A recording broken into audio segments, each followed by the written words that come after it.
Honourable Speaker, I now move to the second pillar, physical and financial capital and infrastructure. Atmanirbhar Bharat, production-linked incentive schemes are things which I would like to place an emphasis. For a $5 trillion economy, our manufacturing sector has to grow in double digits on a sustained basis. Our manufacturing companies need to become an integral part of global supply chains, possess core competence and cutting-edge technology. To achieve all of the above, PLI schemes to create manufacturing global champions for an Atmanirbhar Bharat have been announced for 13 sectors. For this, the government has committed nearly 1.97 lakh crores over 5 years starting this financial year. This initiative will help bring scale and size in key sectors, create and nurture global champions, and provide jobs to our youth. Textiles.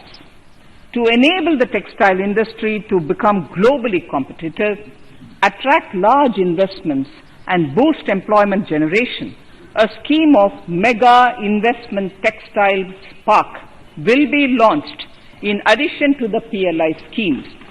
This will create world-class infrastructure with plug-and-play facilities to create global champions in exports. 7 textile parks will be established over 3 years. Infrastructure. The National Infrastructure Pipeline, which I announced in December 2019, is the first of its kind.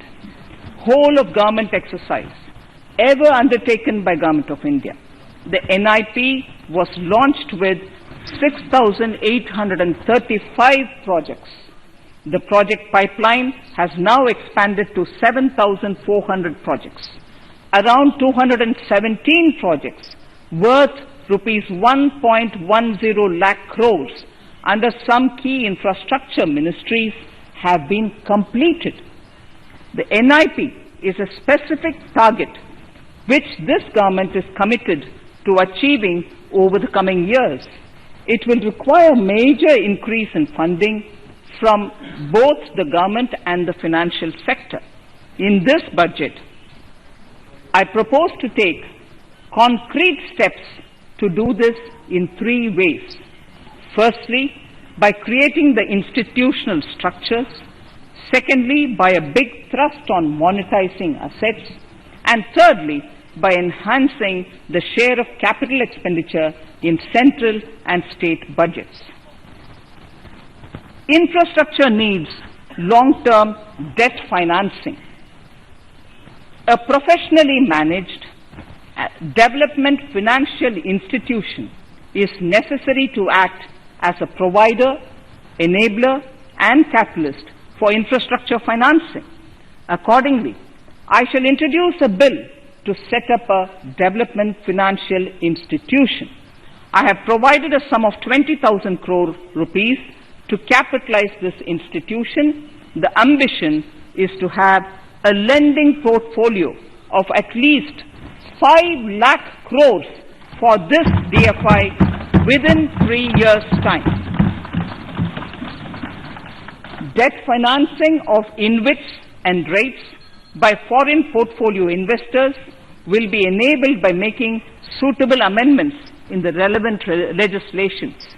This will further ease access of finance to InvITs and rates, thus augmenting funds for infrastructure and real estate sectors. Asset monetization. Monetizing operating public infrastructure. Monetizing operating public infrastructure assets is a very important financing option for new infrastructure construction. A national monetization pipeline of potential brownfield infrastructure assets will be launched.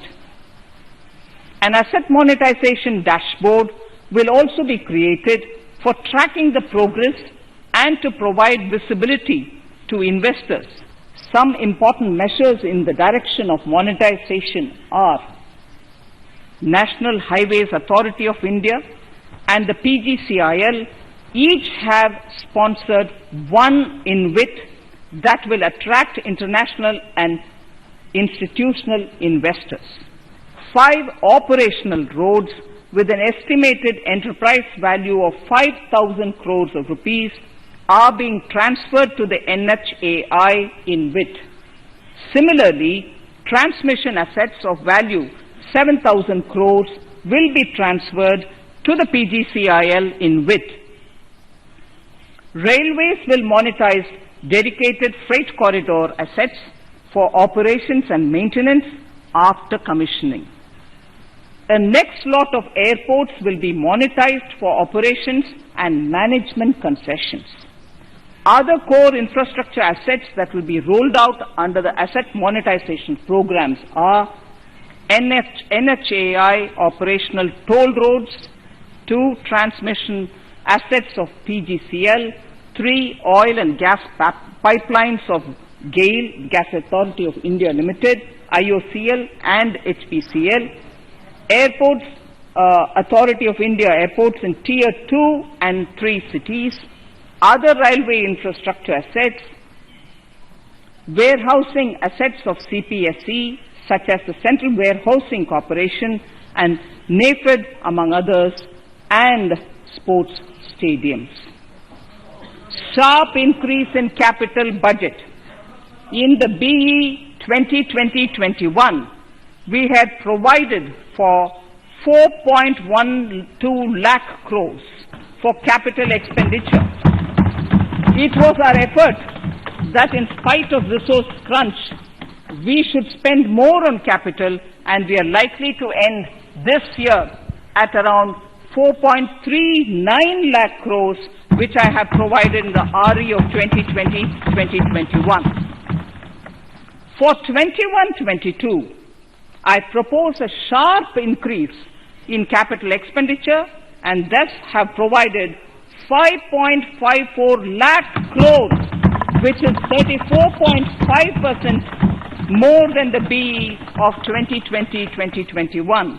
Of this, I have kept a sum of more than 44,000 crores in the budget head of the Department of Economic Affairs to be provided for projects, programs or departments that show good progress in capital expenditure and are in need of further funds. Over and above this expenditure, we would also be providing more than 2 lakh crores to states and autonomous bodies for their capital expenditure.